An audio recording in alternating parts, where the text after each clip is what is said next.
Hello, this is Mr. Math 3 bringing you a video on how to create worksheets in mathematics. So this video is intended for a TA or maybe teachers that are looking to learn a few tips and tricks. So how do you do this? How do you make a worksheet that looks similar to this? So the idea is that you have a bunch of problems that you're ready to put into a worksheet, but you want to format it nicely using Microsoft Word. I have, I think, the newest version, which is maybe 2017, although it might be 2010, I'm not sure. Everything for this video is going to be Mac OS X, so if you have Windows, maybe you want to look at something else. When I Alt-Tab, you'll see that I have my keys shown in the bottom left. So assuming you want to make this worksheet, how do you do that? If you're my TA, you want to go to Google Chrome, and if you go to a new tab, you can type in the address bit.ly/Sindel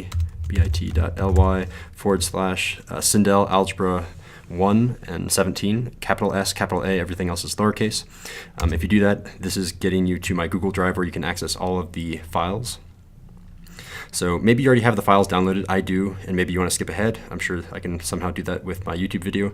Go ahead and skip ahead, but if you don't know how to do that, follow along. So first we need all of the assignments. I'm using John Wynn's assignments. Actually, it's his friends, but anyway. I'm going to be using Unit 1 assignments for this, so go ahead and download Assignments 1.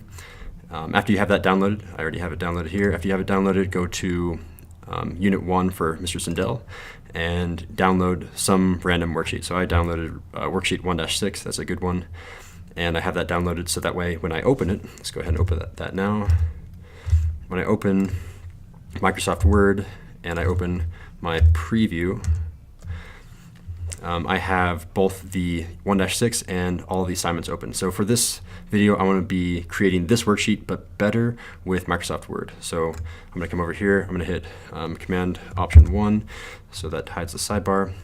All right, so let's go ahead and do this. So first thing, I need to rename this. If you don't know what name you should be giving it, again, you should probably go back to Google Chrome. You should go to the very top unit guide. You can just double click on this, or you can download this. For 1-8, I'm solving two-step equations, and you don't care about the standard. So solving two-step equations, let's label that solving two-step equations. All right, and this is going to be 1-8. All right, so first thing first, once you get this set up, go ahead and Command-Shift-S to save as, and then make sure that you label this as 1-8. So now it's 1-8 correctly saved. And let's go ahead and get rid of everything after the instructions. So click and drag down right before scrambled answers. So you're just grabbing all of the stuff inside of the table. Hit delete, and you can hit enter a few times. Okay, scrambled answers should go back. So I want to insert a table. This looks like it's going to be a 3x4 table. So I'm going to insert a table, and then I'm just going to do the first 3. It'll be faster that way. So in that first column, go to Home, and we want to insert numbers. Drop down, come down to this numbers. I like the circles more than the dots. It makes it more clear. In order to get this to the left-hand side, the shortcut key is Command-Shift-M. And then if I come to the next box and just hit the button, I don't have to do the drop-down anymore. What the heck? Usually when you just do this, it recognizes, oh, you're continuing the same pattern. Hit Tab, hit the number again, and then now whenever I hit Tab and it goes to the new row, it'll automatically have those numbers in there. All right, so now how do I add these equations? So the shortcut here is Control =, and that's the equation editor. So this is going to be 5 plus 2x equals 17. I'm just copying down from the right-hand side over here, and I can hit Tab and Control =. I'm just going through this over and over again, so I'm going to do this really fast. 6 plus 3y is equal to 30. I'll probably make a mistake in here, which is why at the very last step of my process is to check for mistakes. So 2 plus 8x equals 42.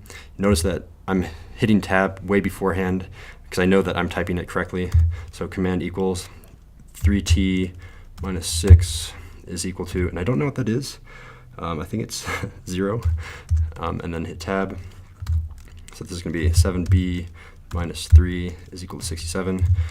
Tab, Command, again, that's Control =, so 6x plus, and then in parentheses, minus 10 is equal to -4.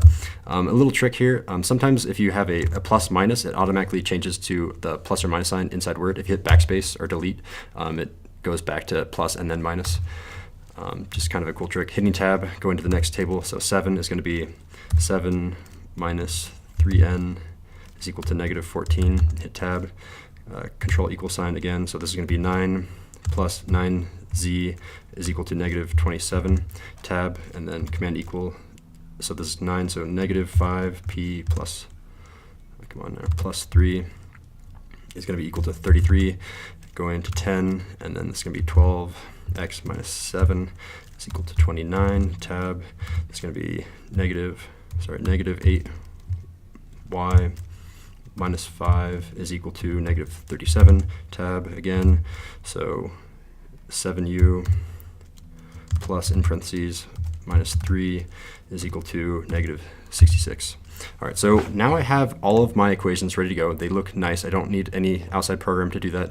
I want to make this the correct size. So my scrambled answers, how many do I have? I go all the way through L.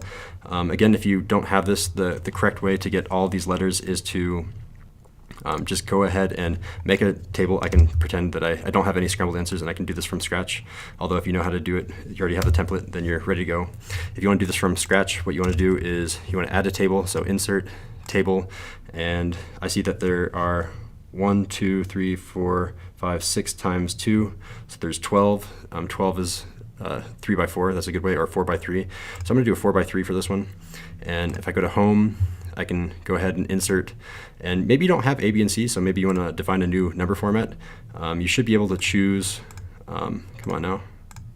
You should be able to choose A, B, C, and then you can change the format so that it is a parenthesis here or a dot here. You can change whatever you want. And then I want to start at A, and you can change all this too if you want. I don't. Leave it at A. Again, Control or Command Shift M to get that to the left. I hit Tab and then just hit this number sign again. It assumes that I'm going to be continuing on. And I can hit this a few more times. All right, I want to make this guy, well, maybe I should fill these in really quick. So I'm going to go in order. So I know this one goes left to right. That works okay. I don't actually use the equation editor by hitting Control equal sign for these ones because I have no x's. It doesn't need to be nicely formatted, so just save some time. I bet I could come back and do that if I wanted to make them look a little bit prettier. So 7, -6, 6, -9, 4, 2, 8, 10, 3, 5, and -4. So I want to spread these out a little bit so that as you can see in the scrambled answers down here, they're spread out a little bit more. So in order to spread those out, I can drag this down a little bit until I have all of the answers. I'm at this space right here is going to be equally distributed between all of these rows. The way I do that, if I hit Command up, by the way, I'm using HyperDoc, so I can hit Command up and it fills the entire screen. I'm sure you can just make this full screen and then Command tab between your two programs. But I go to Layout, and then Distribute Rows will make them all nicely distributed. And to make them kind of centered so that they look a little bit better, there's some space below scrambled answers. I do that. And Table Design, I want to make sure that there are no borders, so I click on No Borders. And again, I need to label this Scrambled Answers. And I need to get rid of this extra space up here. So Shift and right arrow to grab all that, and then backspace. So Scrambled Answers looks really good, and I need to basically make these have more room for kids to solve. So what I do is I drag this bottom line all the way down, and I'll scroll down here a little bit. I scroll all the way down until the Scrambled Answers basically gets pushed onto the next page. So once I see that row with I, J, K get pushed to the next line, oh, right there, I come back a little bit, and I'm ready. So this is a lot of blank space, but this is going to be equally distributed, again, with Layout and Distribute Rows. Perfect. And I do like leaving the grid here. You could turn that off by selecting all of it and going to Table Design and turning off all borders like this. I don't like it because it's harder to know where to cut my paper, or maybe you don't want to cut your paper, but it definitely lets kids have a little bit more organized of a worksheet. All right, so my worksheet, I'm going to hit Command left using HyperDoc again. Is this a 2-page? This is 2 pages. So I'm going to come down here. I'm going to double click on the bottom. So when I double click on the bottom, it brings me into editing the footer and header. So this is going to be 2 pages. Change the denominator to 2, and then you can just double click in the main page. So now it's page 1 of 2, and when I come down here, it's going to be page 2 of, oh yeah, so this is even and odd. So you have to actually change both pages. So come on, double click down here. Come on. Why is this not working? Double click. It's not liking me for some reason. Let me click out here and then down here. It still doesn't like me. Huh, let me come down here to page 4. Is that gonna, it's still not gonna like me. Okay, maybe I can just, there it goes. I don't know what happened. I can change this. I have even and odd page footers turned on, so this is, I need to change my even page footer. So change that out of 2, double click in the normal paper. All right, and I don't need any of these 3rd and 4th pages, so I can just delete all of that. So get rid of all that, select all, and delete. So now I'm limited to 2 pages. All right, scrambled page, scrambled answers, all of that looks good. Page 1 of 2, this bottom page is page 2 of 2, and this got pushed down a little bit, that's okay. Let's go ahead and get rid of all of this table stuff. Oh, a little bit too far down, and hit delete. I have some extra boxes, so I can just delete all of those. Click on the outline, hit delete, hit delete. Those were text boxes in order to do those. Maybe that could be a future video or something. It's pretty easy though. Again, I'm going to be creating this page. Quick tip, you can't actually add a table right after a table. So if I hit insert table, it's not going to let me because the previous entry was a table. So I need to hit enter, and then I need to add my table. So if I hit enter, now it'll allow me to enter my table. So it's going to be 3 columns. So I'll enter my 3 columns. You might be noticing here that all of this seems shifted to the right where these were shifted, or sorry, this was shifted to the left where the top were shifted to the right. And that is because in my layout, I have my margins set to, I'll show you what they are exactly. Come on, computer. The top is 0.5 and the bottom is 0.5. I want to have a total of 1 inch on the top and bottom and a total of 1 inch on the inside and outside. That way I can cut them down to size to fit in the notebooks. And I changed the inside and outside to make it so that when I 3-hole punch this for my binder to keep them permanently, I will never accidentally hole punch the answers or hole punch the problems out, and it will be perfect copies. I also have mirror margins on, I said that correctly, to make sure that it doesn't hole punch the back accidentally. So those are my margins. Moving on to do this. So this is the process again. Again, you can probably skip the video here. I'm just going through the same exact process where I'm going to add my 3 columns here, and I'm just going through this. I'm going to come down to my A, B, and C. And oh yeah, so this is kind of new. It's going to start at M sometimes. If I right click directly on the M and I click restart numbering, it'll say, okay, I'm starting with A. Again, Command Shift M will make that go to the left. And if I come over here to this box and click on the 1, 2, 3, tab 1, 2, 3, I'm good to go. So once I hit tab, it'll go all the way through them. Oh, what am I doing? So I need to get rid of all that row. Sure, delete all those. All 3 of these should have been a number. I don't know what I was thinking. So 1, 2, 3 automatically changes. That's what's nice about having the automatic numbered list. So again, same process is Control =, and I'm going to just do 7 plus 3x equals 19, tab, Command =, 5x plus 5 is equal to 35, and I go through this entire process. I usually talk out loud, so if I'm annoying you, you can mute me or something. Plus 12, tab, and then 6x minus 4 is equal to 8, tab, negative 7x plus 22 is equal to negative 34, tab, negative 4 is equal to negative 8x minus 12, tab. And you can see that I'm hitting tab before it even finishes entering the equation. That's fine, it'll catch up.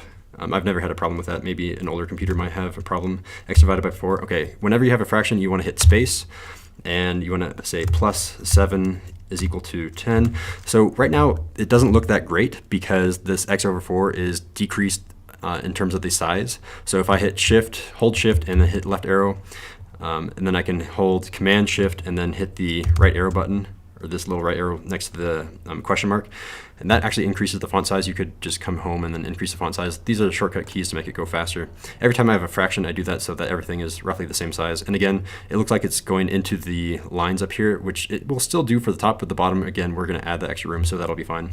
All right, so 8, what is this? This is going to be x divided by 7. I hit spacebar, plus 3 is equal to 6. Come back to x plus 7 and increase the font by doing Command Shift and then that right arrow. So 9 is going to be 9 is equal to x over 2 plus 4. Come back 2 and oh, what? I have to select that and then go up some size. I went down too many.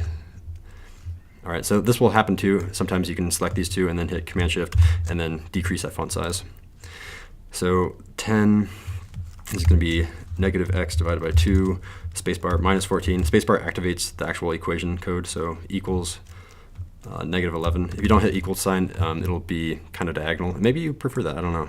I prefer having, oops, wrong way. I prefer having one over the other because it is, I don't know, more common in textbooks, I guess. Negative x divided by 6 plus 8 is equal to 4. And then again, I come back through here, grab all this, make the font size 2 bigger, and we have a, oops, that's not the right button. We have a negative 12 is equal to negative x divided by 3 minus 7. Come back here, make that not smaller, but bigger. There we go. All right, again, my scrambled answers is already set up just like it was from the last part. So my scrambled answers, just going through this, is going to be negative 3. And this is kind of cool too. So if you have a table that's already filled in, negative 3, and I hit tab, it's already going to select the next value, and I can just type over it without even worrying about having to delete it. So 12, negative 6, 15, 4, negative 1, 24, 10, 21, 2, 8, and 6. So all that's good, and that's the right size. I'm going to go ahead and drag this table down to make sure everything is equally spaced and give some kids room to work. And I'm going to go down until it goes onto the next page, right about there. You might notice that it creates this page down here. Normally what will happen is you'll have the font size right there at 12, and you're like, maybe I should just make this table move up a little bit. No, don't do that. Just make sure that you only have one line. I don't have anything I'm dragging here. I don't have anything else. I can't go down anymore.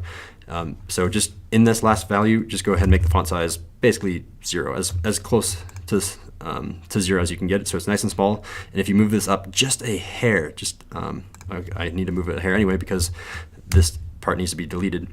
That hair will make it so that this table can basically be at the very bottom without pushing it to the next page. You can see that I can't go down any farther. It hasn't pushed it to the next page. Cool little trick there. So making sure all of this is the same size. This is going to be layout, distribute rows. And that looks pretty nice. All right, so I have the finished worksheet, I think. So the last step is to make sure that you check your work. So I'm going to have this worksheet on the right. Again, I'm using HyperDoc to make sure that left and right is a little bit faster. So first of all, this is not PEMDAS. The instructions here should be solve. So come back over here. This should be solve. All right, so 5 plus 2x equals 17. I'm just going through this really quick. I'm sorry if you caught an error beforehand and I didn't catch it. 3t minus 6 is equal, I think that's 0. 7b minus 3 is equal to 67. 6x plus negative 10 is equal to negative 4. 7 minus 3n is equal to negative 14. 9 minus 9z is equal to negative 27. Negative 5p plus 3 is equal to 33. 12x minus 7 is equal to 29. Negative 8y minus 5 is equal to negative 37. 7u plus negative 3 is equal to negative 66. Scrambled answers, check those as well. 1, 7, negative 6, 6. Negative 9, 4, 2, 8. 10, 3, 5, and negative 4. Wow, I didn't make any errors that I caught, at least maybe I missed it twice. Again, numbers do restart, check that. And here we go. 7 plus 3x equals 19. 5x plus 5 is equal to 35. 6 equals 2x plus 12. 6x minus 4 is equal to 8. Negative 7x plus 22 is equal to negative 34. Negative 4 is equal to 8. Or negative 8x minus 12, so far so good. X over 4 is plus 7 is equal to 10. X over 7 plus 3 is equal to 6. 9 is equal to x over 2 plus 4. Negative x over 2 minus 14 is equal to negative 11. Negative x over 6 plus 8 is equal to 4. Negative 12 equals negative x over 3 minus 7. Wow, I haven't made an error yet? That is very rare for me. Okay, negative 3, 12, negative 6, 15, 4, negative 1, 24, 10, 21, 2, 8, and 6. Wow, I think that was a perfect worksheet, so I might just need to cut that out later. But that is a key step. Make sure that you check all of your work. Okay, so now I have the finished worksheet. So for my TA, what do I want you to do? I want you to do a few things. First thing is Command S. Save that thing. You can do File, Save As, or something, sure. But I also want you to make this a PDF. The way that I do it, you could probably do Command Shift S and save as a PDF. I mean, that works for Windows as well. But the quickest way that I do it, because I'm going to be printing this anyway, is I need to print, Command P, and for our school, it's just going to be Office Printer. Make sure it's double-sided. Go ahead and make 2 copies, one for the answer key, one for the just a blank copy for next year. So go ahead and hit print. And yeah, it gives us that warning because of this page 2 out of 2, but our printer is fine for that. You might want to change that for anyone else. I also need to hit Command P because I want to save this as a PDF. When I post this online to Google Classroom, Word isn't really nice with Google Classroom. Sometimes it messes up the formatting. PDF can't get messed up, so I want you to save this as a PDF by clicking PDF, save as PDF, and just save it somewhere in your downloads. Worksheet 1-8 sounds good. Hit save. And yeah, same error even though it's a PDF. Cool. All right, so I print out 2 copies, I printed a PDF, and last but not least, I want this. So you, the TA, will have this on your computer. I need this on your file. So in your Finder, you'll have your downloads. So I can close out of Worksheet 1-8. I don't need that anymore. So Worksheet 1-8 and 1-8 docx, both of those need to be uploaded to my drive. So how do you do that? So I'm hitting Shift and then click, and that will select all between, or you can hit, if you want to click on one and then hold Command and click, that'll click the same thing. So what I want you to do, let's get out of here. I want you to have this on the left, this on the right, or whatever, drag this into my drive, as long as it's not going into a folder, into the drive, and it should say uploading all the files. Check, check. Okay, you have now given me those files. Thank you. And the final steps are to go and grab them from the printer, make the number of copies that you need to make. For this class, it was Algebra 1, so you need to make 17 copies, and then you need to cut them to size and then bring them back. And that is the full process. So thank you for watching.